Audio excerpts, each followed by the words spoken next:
우리가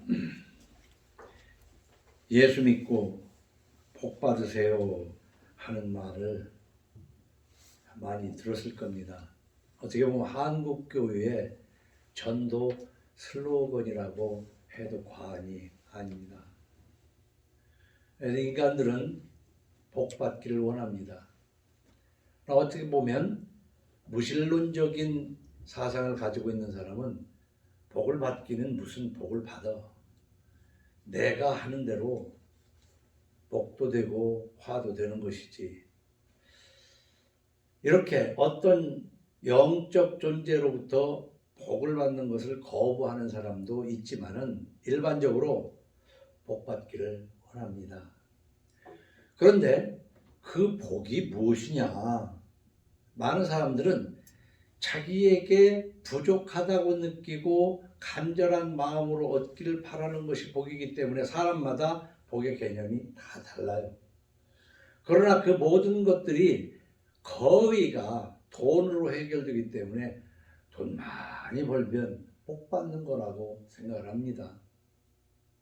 물론 그것이 우리가 살아가는 데 있어서 맞는 말이기도 하지만 이 인생은 아침 안개와 같이 보이다가 없어지는 초로 인생, 풀잎에 맺힌 이슬처럼 잠깐 지나다가 떨어져 버리는 것이기 때문에 영원한 생명을 얻는 것이 진정한 복인 줄로 믿으시기 바랍니다. 영생을 얻는 것이 진짜 복이에요. 그래서 예수를 믿고 영생을 얻으세요 라고 해석을 해야 될 뿐만 아니라 또 이 땅에서 복을 받더라도 예수만 믿으면 복을 받는가? 그럼 과연 예수 믿는 것은 무엇인가? 예수 믿는 것은 예수께서 창조주이시고 나를 위해 대신해서 십자가에 죽으러 오셨고 죽으시고 3일 만에 부활하신 그리스도시다. 이것을 믿으면서 이전처럼 살지 않고 이제는 그분의 뜻대로, 그분의 뜻이 어디에 있습니까? 성경 66권에 있는 그 뜻을 따라 살 때, 그분의 뜻을 따라 사는 것을 다시 말하면 성화다, 거룩해 가는 것이다. 우리가 한 번에 예수를 믿자마자 완전한 거룩한 사람이 되어버릴 수가 없어요. 점진적으로 어제보다는 오늘, 오늘보다는 내일이 조금씩 성경에서 배운 대로 거룩해져 가는 거예요. 그래서 우리는 성화를 꾸준히 지속하다가 죽음과 함께 영화로운 몸을 얻게 되는 줄로 믿으시기 바랍니다. 그래서 구약과 신약을 통해서 하나님의 말씀이라고 우리가 믿고 있는 구약과 신약을 통해서 예수님은 창조주요 내 죄를 위해서 십자가에 죽으신 그리스도라는 것을 믿고 이 땅에서 그 가르침대로 살아가는 성화될 때에 이 땅에서 필요한 복도 주시고 죽음 저편에 있는 영생도 얻게 되는 겁니다. 그래서 차라리 예수 믿고 성화되어서 복 받으세요 해야 옳다는 생각이 듭니다. 그런데 어제보다는 오늘, 오늘보다는 내일이 더 거룩한 삶으로, 성결한 삶으로 변화되는 것은 무엇이냐 하면 예수 믿고 죽음 뒤편에 영생을 얻었다는 증표가 바로 내가 성화되어 가는 것이 예수 믿는 증거라는 겁니다. 그런데 예수를 믿는다고는 하는데 이전의 일을 다 버리지도 못했을 뿐만 아니라 그저 이전에 살던 구습을 쫓아 사는 것이 어떻게 해서 예수 믿는 것이겠는가. 그래서 야고보 선생은 너희가 나에게 믿음을 보여라. 보이지 않아요. 그 믿음을 보이는 것은 뭐예요? 행함이 믿음으로 나타난 것인 줄로 믿으시기 바랍니다.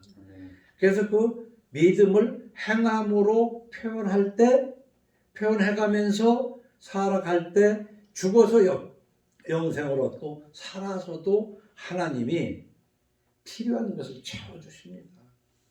우리 욕심을 다 채우는 게 아니에요. 하나님이 필요하다고 아시는 만큼 각 사람에게 다르게 주실 것을 주셔가는 것이다 그 말이에요.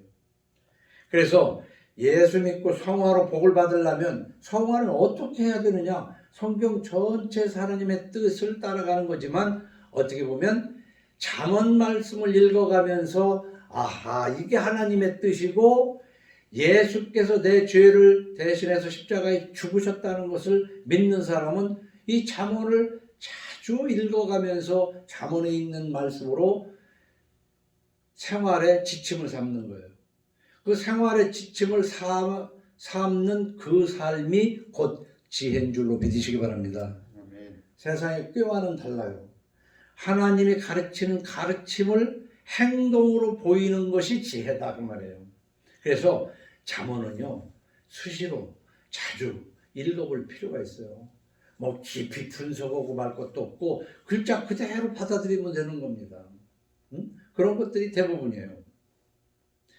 그래서 오늘 잠언을 쭉 한번 첫 장을 지난주에 6장을 했습니다마는 첫 장을 읽으면서 잠언 전체를 보면은 우선 1장 1절에서부터 22장 16절까지는 솔로몬이 기록한 거예요. 그리고 한 두 장을 건너뛰고 두 장 정도는 저자가 불명해요. 그리고 25장 1절에서부터 29장 27절까지 솔로몬이 기록했어요. 솔로몬이 잠언을 많이 기록했습니다. 그러나 이 사이에 있는 두 장하고 맨 뒤에 있는 30장과 31장 아굴의 기도가 있는 30장하고 르무엘의 어머니가 기록한 31장을 빼고는 어떻게 보면 이 두 장과 가운데 두 장, 네 장을 빼고 나머지는 솔로몬이 기록했어요. 그래서 저는 그런 생각을 해봅니다.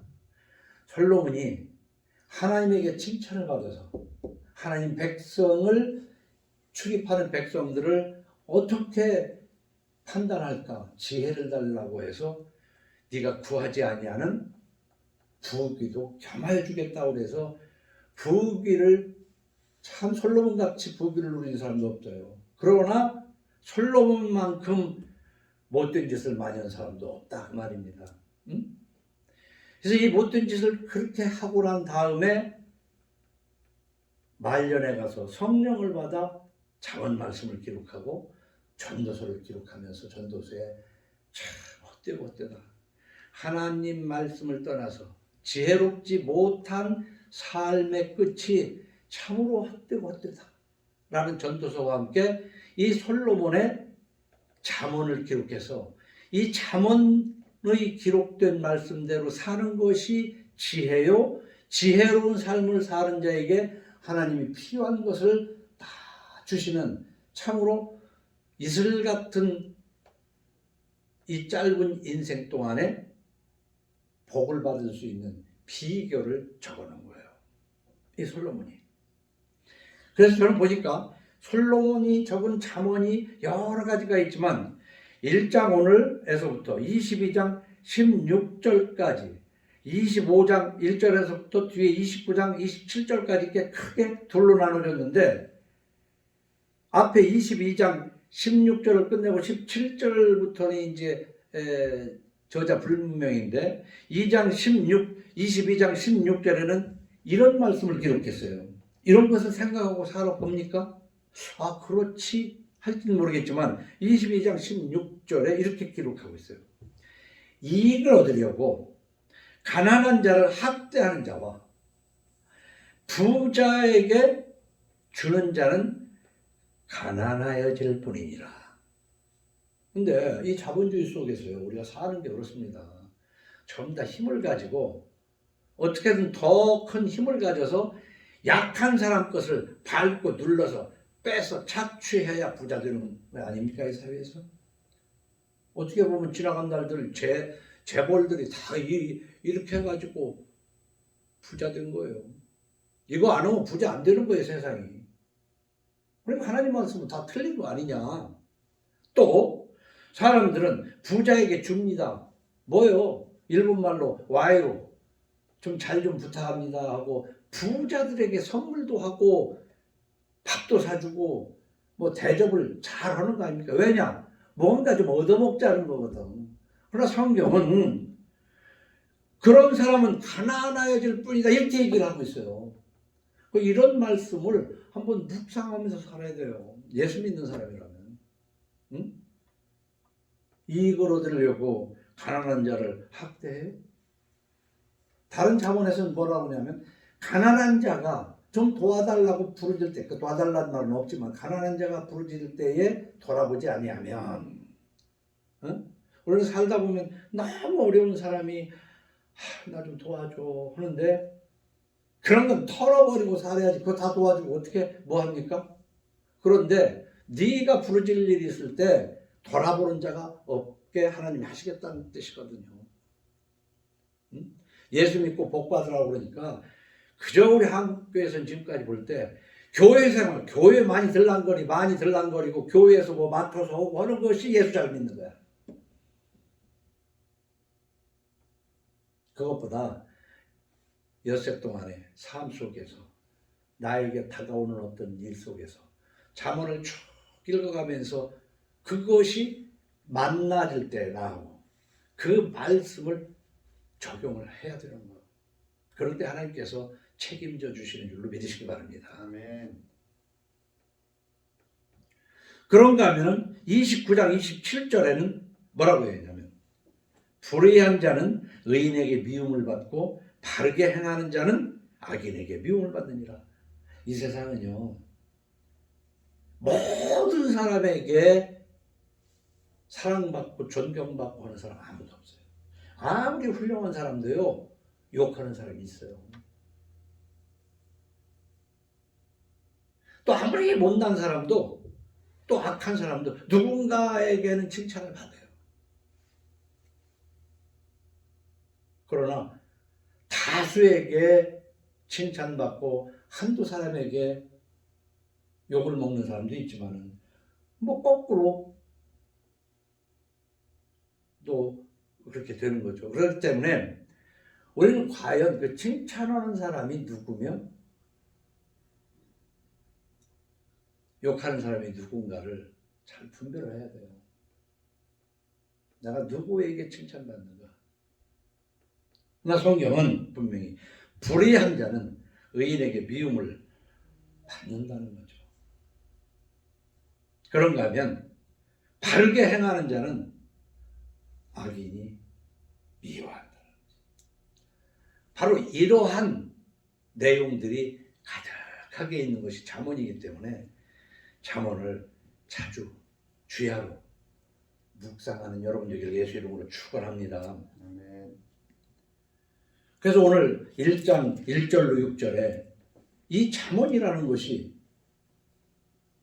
지혜와 훈계를 알게 하며 명철의 말씀을 깨닫게 하며 지혜롭게 공의롭게 정의롭게 정직하게 행할 일에 대하여 훈계를 받게 하며 어리석은 자를 슬기롭게 하며 젊은 자에게 지식과 근신함을 주기 위한 것이니 지혜 있는 자는 듣고 학식이 더할 것이요 명철한 자는 지혜를 얻을 것이라.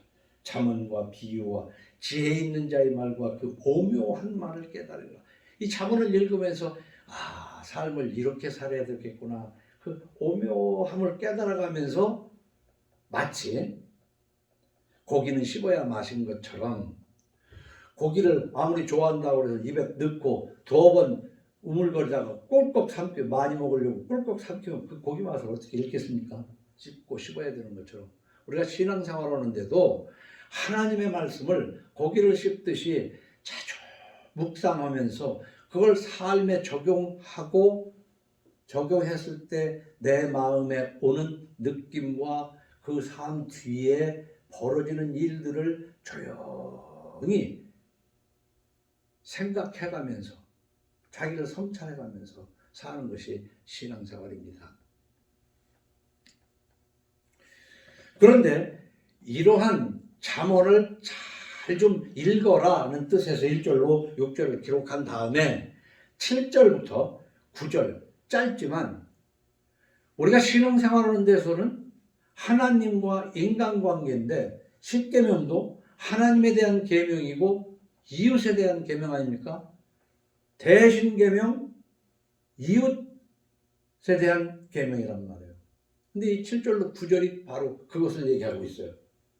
여호와를 경외하는 것이 지식의 근본이거늘. 그러니까 지식, 뭘 안다고 하지만 여호와를 하지 못하는 사람은 그건 지식이 없는 자예요. 미련한 자는 지혜와 훈계를 멸시하느니라. 그러니까 잠언 말씀을 읽어가면서 이렇게 살아가지고 어떻게 살아? 비웃는 사람은 그건 어리석은 자다. 지혜가 없는 자다. 내 아들아, 네 아비의 훈계를 들으며 네 어미의 법을 떠나지 말라. 즉 하나님을 경외하고 네 부모를 공경하라는 거예요. 우리 인간이 행해야 할 것 중에 첫째가 하나님과의 관계야. 둘째가 이웃 중에서 부모와의 관계란 말이에요. 교회를 수십 년 다니고 교회에서 직분을 많은 것을 받았다 할지라도 이 하나님과의 관계가 확실히 정립이 안 되고 부모와의 관계가 정립이 안 되면 그 예수 믿는 것은 꽉이야. 아무것도 아니야. 사실은 아무것도 아니라고.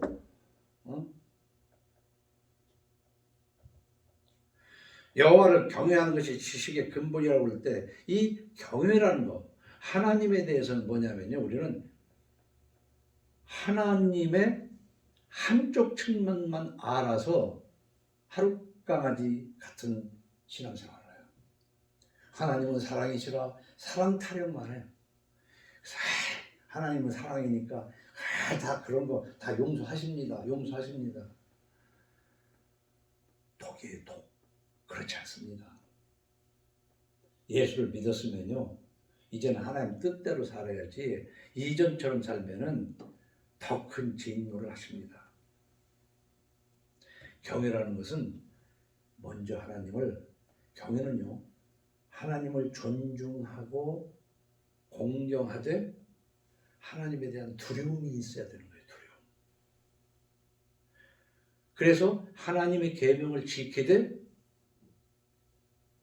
이 계명이 하나님을 사랑하는 마음, 존중하는 마음도 있지만은 이걸 안 지키면 내가 하나님한테 무슨 벌을 받으려고 하는, 하나님 흔히 교회를 안 다니도 너 그러다가 천벌을 받는다 그랬잖아요.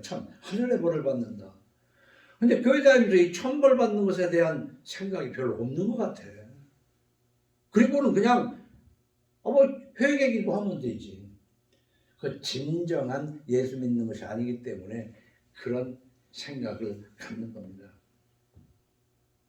하나님을 절대자로서 경외해야 됩니다.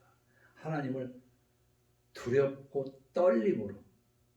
그래서 초대교회 때는요, 이 세상에서 살기가 너무나 죄악이 관영한 사회에서 하나님의 말씀을 지키고 살기가 어렵기 때문에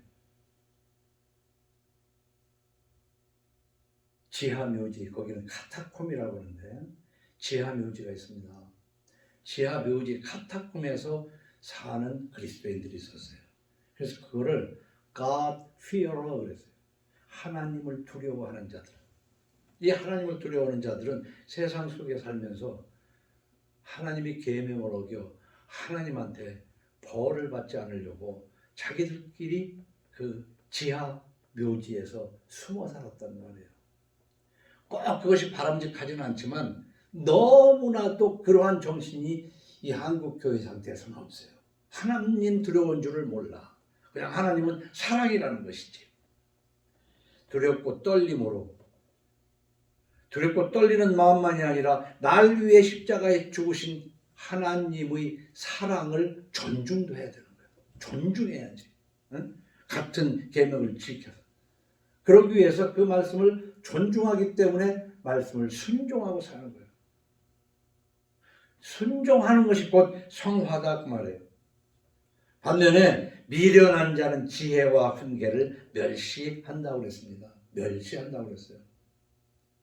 그래서 사무엘 상에서도 하나님이 분명히 말씀하신 것이 나를 존중히 여기는 자를 내가 존중히 여기고 나를 멸시하는 자를 내가 경멸하리라. 하나님이 이렇게 말씀하신 거예요. 그런데요, 이 사무엘상 2장 30절 이하에 나를 존중히 여기는 자를 내가 존중히 여기고 나를 멸시하는 자를 내가 경멸하리라. 이 말씀만 기억해도 좋지만 이 앞뒤를 좀 알아야 돼요. 제사장 엘리가 두 아들이 있었는데 두 아들이 못됐어. 쉽게 하면은 하나님께 드리는 제물에 고기를 삶을 때 칼부리로 찍혀 나오는 것 먼저 지가 먼저 갖다 먹고 심지어는 그 성막에서 수종드는 여인들과 동침을 했다 그랬단 말이에요. 이럴 때 늙은 제사장 엘리가 내 아들아 그리 말라 하는 정도로 이 잠언을 읽어가면 그렇지만은 네 자식을 종아리를 치지 아니하면 자식을 미워하는 거라 그랬어요. 그렇다고 죽일 마음으로 때리지는 말아라. 이 자식 교육을 우리가 잠언을 기본으로 해서 하려면은 때릴 때는 때릴 줄 알아야 되는 거예요. 근데 요즘 보면은 자식을 때리는 것은 폭력으로만 이해를 하는 거예요. 진짜 사랑의 매가 없어서는 안 됩니다. 학교고 가정에서. 그런데 이 엘리가 그렇게 안 했기 때문에 하나님이 하신 말씀이야. 네가 네 자식을 나보다 더 중히 여기는구나. 어? 아니 세상에 지금 쟤들이 하는 짓거리가 무슨 짓거리인데 네가 그냥 그리 말라 하는 정도냐?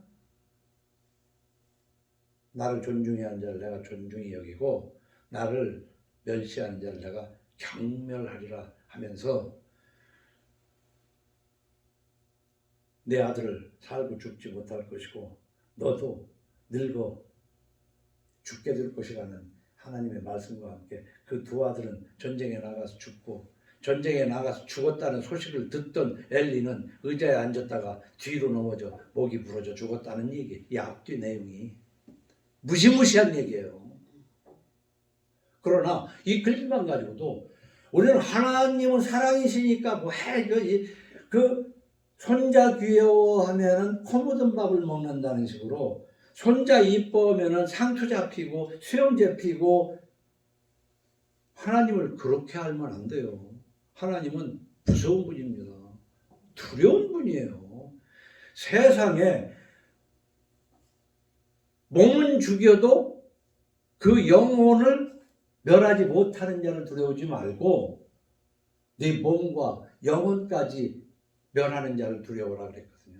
우리가 두려워도 뭐가 두려운지 정말 두려워할 것은 두려워할 줄 모르고 안 두려워해도 될 것은 두려우면서 염려, 근심, 걱정하고 사는 것이 인생 아닙니까? 이 성경을 읽으면서 정말 깨달을 걸 깨달으면은 마음에 평강이 오고 아무것도 없는 것 같으나 모든 것을 가진 자의 삶을 살 수 있는 거예요.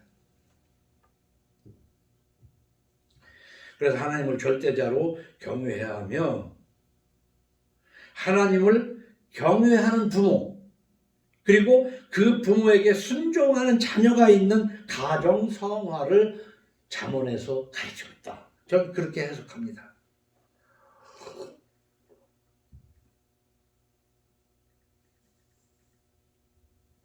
그래서 아주 가정이 성화될 때 받는 복을 9절에서 그렇게 설명하고 있어요.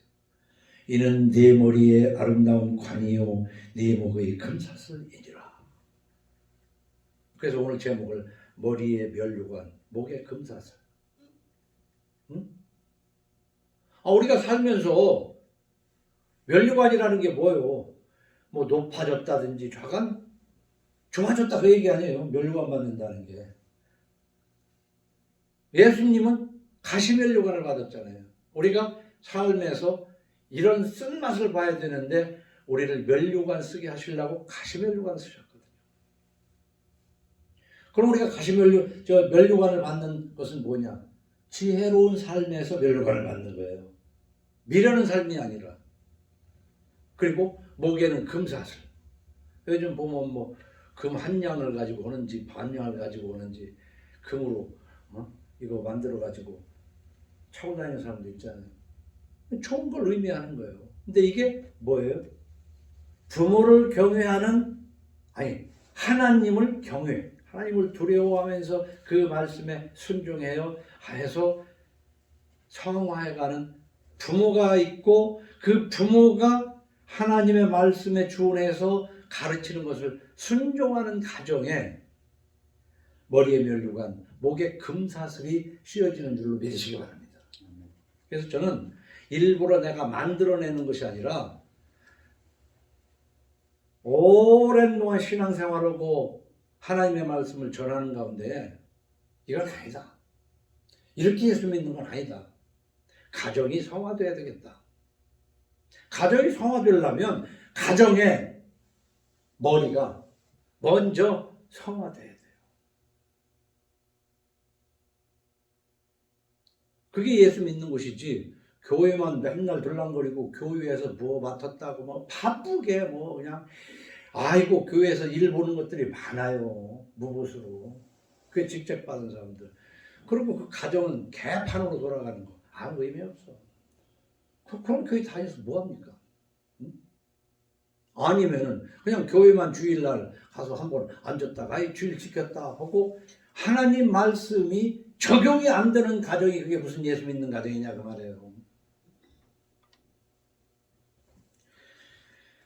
바로 하나님의 기뻐하셔서 머리에 면류관을 쓰고 목에 금사슬을 받는 가정이 되려면 하나님을 경외하고 부모를 공경해야 된다는 거야.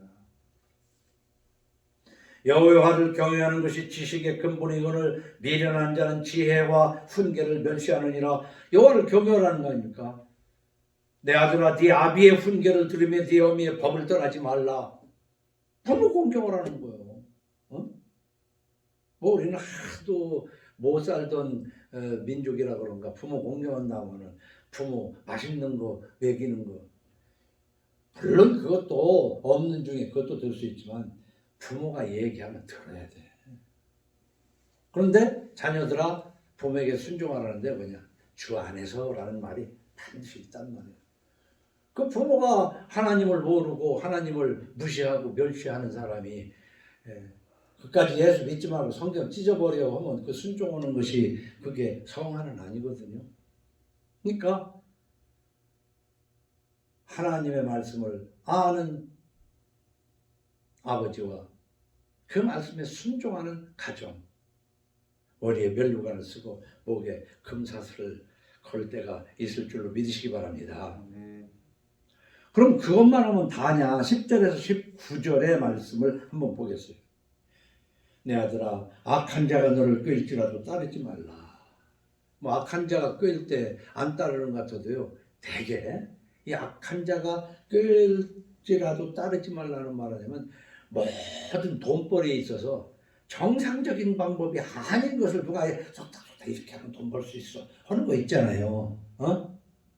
예수 믿으면서 불법으로 돈 버는 것은 안 돼. 그거는 하나님이 다 보고 있어. 하나님이 다 보고 있어.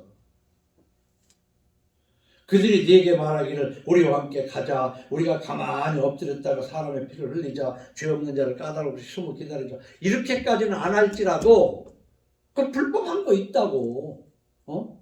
속닥속닥 해가지고 그거 돈 벌 것 같아도요, 하나님의 사랑받는 자라면 하나님이 다 쳐버려요. 쳐서 남원하지 않습니다. 그것을 율법, 잠언을 묵상해가면서 경험하면서 사는 거예요. 우선 우리는 바울의 권면대로 나 먹을 걸 위해서 일해야 돼요. 그러나 나 먹을 것만이 아니라 구제할 것이 있기 위해서 일을 해야 돼요. 나 먹을 것과 구제할 것이 있기 위해서 직업을 가지고 버는 사람이 악한 자가 꾀인다고 해서 악한 방법으로 벌면 무슨 의미가 있겠어요? 그래서 에베소서 4장 28절에 도둑질하는 자는 다시 도둑질하지 말고 돌이켜 가난한 자에게 구제할 수 있도록 자기 손으로 수고하여 선한 일을 하라 그랬잖아요. 그리고 잠언 13장 11절에는 망령되이 얻은 재물은 줄어가고, 이 망령되이 얻은 재물이 뭐겠어요? 합당하지 않은 부당한 방법의 재물들. 사람이 보고 아는 것에 다 한계가 있지만 저는 이 한국이 어마어마하게 부자 나라가 됐잖아요. 미국이 부러워할 정도로. 미국 대통령이 한국은 부자 나라 아니냐, 그러니까 이거 많이 내야 된다 할 정도로, 진짜로 부자인지 어쩐지 몰라도. 그런데 제가 볼 때 한국의 부자는요, 부정축제로 부자 됩니다. 정상적인 방법으로 부자 된 사람이 그렇게 많지 않아요. 전혀 없다고까지 얘기할 수는 없지만. 그럼 하나님의 법칙 속에서 그게 어떻게 되겠어요? 시간 문제지. 하나님이 손 대요, 언젠가는. 손 안 대겠습니까? 그러면서 신명기 23장 18절에 창기가 번 돈과 개 같은 자의 소득은 어떤 서원하는 일로든지 네 하나님 여호와의 전에 가져오지 말라. 가져오지 말라. 우리는요, 한국교회가 보니까 그쵸? 헌금 많이 오면 좋고 기도 많이 오면 좋은 건 줄 아는데 가져오지 말라는 돈도 있고 기도하지 말라는 기도도 있단 말이에요. 그걸 알아야 되거든. 그런데 보면 하나님이 기뻐하시지도 않는 돈으로 헌금 많이 하고, 기도하지 말라는 기도만 그냥 하고 있어가면서 자기 스스로 만족하는 거지. 내 기도빨이 이제 먹히나.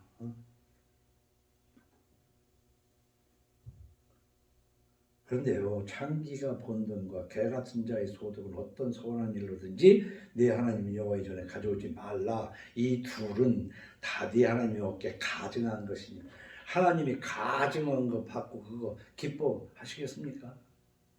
근데 이 뒤도 생각해야 돼요. 오늘 이 10절에 뭐냐면 합당하지 않은 이익을 탐하지 말라고 했잖아요. 그러면서 19절에 이익을 탐하는 모든 자의 길은 다 이루어야 자기 생명을 잃게 하느니라 그랬거든.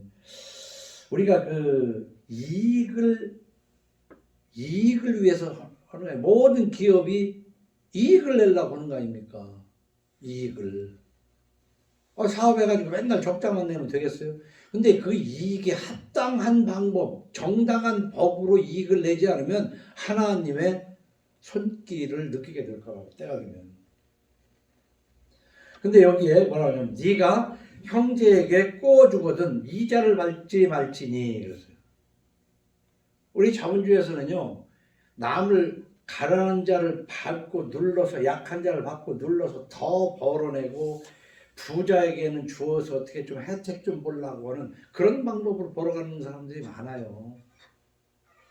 그래서 이익을 탐하지 말라, 부자 되려고 애쓰지 말라 성경은 가르치는데 도무지 강단에서 그런 건 읽어주지도 않아.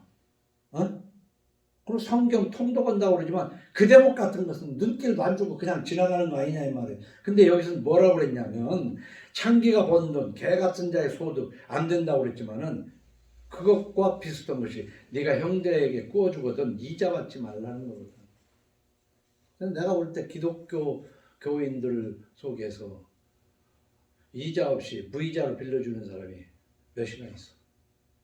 다 빌려주면 이자 받아먹지. 심지어는 고리대금까지 하잖아. 이런 걸 읽어가면서 고민을 좀 해봐야 된다고요. 근데 이자 주는 사람은 그러면 착한 사람이냐? 하나님 말씀대로 안 살았으니까 이자 주는 일이 생기는 거예요. 네가 내 말대로 행하면 들어가도 복을 받고 나와도 복을 받고 성읍에서도 복을 받고 어디에서도 복을 받고 너는 꾸어줄지언정 결코 꾸지 아니하리라 이렇게 성경에 써있잖아요. 네가 내 말을 청중하지 아니하면 너는 꾸을지라도 너는 꾸어주지 못하리라 그랬잖아요. 뒤집어진 신앙생활을 하고 있지 않느냐 이거지. 네가 형제에게 구워주거든 이자를 받지 말지니 곧 돈의 이자, 식물의 이자, 이자를 낼 만한 모든 것에 이자를 받지 말 것이라. 근데요, 이자를 받지 말라고 그랬지만은 심지어는 뭐라고 했냐면은 네가 구워주고 채주처럼 굴지 말라. 원금 내놓으라고 악다구니 하지 말라는 거야. 구워줬으면 줄 때까지 기다려야 되는 거야. 안 주면 할 수 없는 거야. 이런 것을 읽어가면서 내가 과연 예수 믿는 사람인가 그걸 생각을 해봐야 되는 거야. 이런 걸 묵상해가면서. 그런데 여기 보면 뒤에 좀 고민할 문제인데 타국인에게 네가 구워주면 이자를 받아도 되거니와 네 형제에게 구워주거든 이자를 받지 말라. 이걸 타국 그러니까 남에게 믿지 않는 자에게는 구워줘도 이자를 받아도 된다고 돼 있어요. 그래서 저는 그런 얘기합니다. 형제에게 같이 교회 다니는 사람에게 받아줘도 안 되는데 그게 피차간에 다 그리스도 안에서 형제가 아닌데 그거 어떻게 해석해야 되고 이거 똑바로 해석하기 참 쉽지 않아요. 응? 교회 다니는 사람이 다 형제입니까? 아니잖아. 그런데 이자 받으려고 했다가 저는 이자 받으려고 하는 것을 금하는 이유가 성서가 말고 제가 경우가 그거예요. 이자는 남의 살을 뜯어먹는 거거든요. 그러기도 하지만 이자 두세 번 받아먹다가 원금을 떼고 나면 그 이자 받은 것도 아니라고. 어? 여러분 그저 꾸고자 하는 자에게 거절하지 말라고 주어버리는 돈은 괜찮지만 내가 누군가에게 빌려주고 받는다는 것은요 그건 장담하면 안 되는 거야. 그런데 이자 받아먹어요? 이런 말씀을 읽어가면서 나름대로 자기를 돌아보는 것이 그게 곧 신앙생활이다.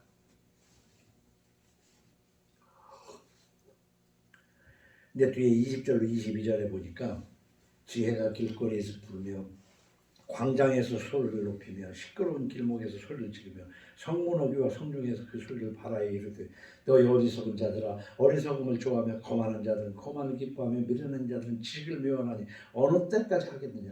나의 책망을 듣고 돌이키라. 보라 내가 나의 영을 너희에게 보여주며 내 말을 너희에게 보이리라. 여기를 가도 하나님의 말씀이 있고 저기를 가도 하나님의 말씀이 있다는 것이 과연 그런가. 근데 그 당시에는 하나님의 말씀이 그렇게 많이 선포되었나 봐요. 이스라엘 민족에서는. 요즘 25% 이상 1000만 기독교인이라고 그러지만 어디를 가도 뭐 이런 말씀이 선포됩니까? 예수 믿고 복 받으세요가 그런 말씀인지는 모르겠지만 별로 선포되지 않는 시대가 아닌가. 어쨌든 우리는 좀 더 이 잠언의 말씀을 자주 읽고 책망을 받아야 돼요. 그래서 23절에 나의 책망을 듣고 돌이키라. 보라 내가 나의 영을 너희에게 부어주며 내 말을 너희에게 보이리라. 그런데 내가 불렀으나 너희가 듣기 싫어하였고. 참 보세요. 여러분 부모들이 자식도 무릎의 자식이라고 무릎에서 기어다니고 그럴 땐 이리 와 하면 이리 오고 저기 가서 뭐 가져와 하면 가져와 하다가 조금씩 크고 나면은 시키는 대로 하면 들어요? 자식들이? 에? 토를 달잖아. 토를 달아. 내가 불렀으나 너희가 듣기 싫어했고 내가 손을 폈으나 돌아보는 자가 없었고 도리어 나의 모든 교훈을 멸시하며 나의 책망을 받지 아니하였은즉 안 한다는 거야. 그러니까 아니하였은즉 그건 뭐예요? 그 다음에는 이제 넌 대가를 받아야 돼 그 말 아닙니까? 너희가 재앙을 만날 때 내가 웃을 것이냐 너희에게 두려움이 임할 때 내가 비웃으리라. 하나님 말씀. 사람이 살다 보면 뭐 재앙도 만나죠 뭐. 근데 촌수에 따라서 내가 어려움을 당할 때 같이 어려움을 당하는 고통을 받는 사람이 몇 명이나 있겠냐고. 대개는요 친구들도 그렇고 안 됐다고 하면서 속으로 내심 센터이다 좋아하거든. 근데 하나님이 좋아하시겠다는 거야. 하나님이 왜 하나님이 그렇게 하시니까. 그리고 네가 어려움 당할 때 내가 비웃을 것이다. 너 그렇게 내가 얘기할 때 내 말을 멸시하고 네 마음대로 하더니 너 어려움 당할 때 내가 비웃겠다.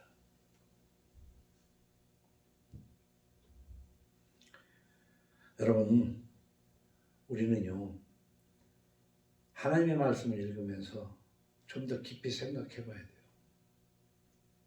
예수 믿고 복 받으세요 할 때 그 복이 무엇인가도 생각해야 되겠지만은 무슨 하나님이 복 주냐, 내가 하는 대로 먹고 살지.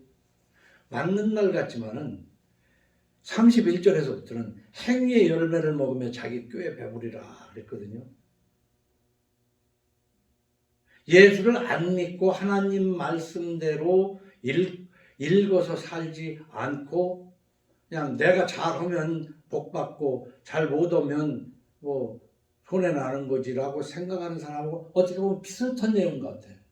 그러나 하나님을 인정하면서 하나님이 말씀하셨기 때문에 그렇게 살아서 행위하고 내가 내 머리로 생각해서 이게 옳은 것 같아서 예수도 안 믿고 뭐 하나님이 어디 있어 해가면서 내 생각대로 빤듯하게 살면 뭐 다 잘 되는 거 아니야?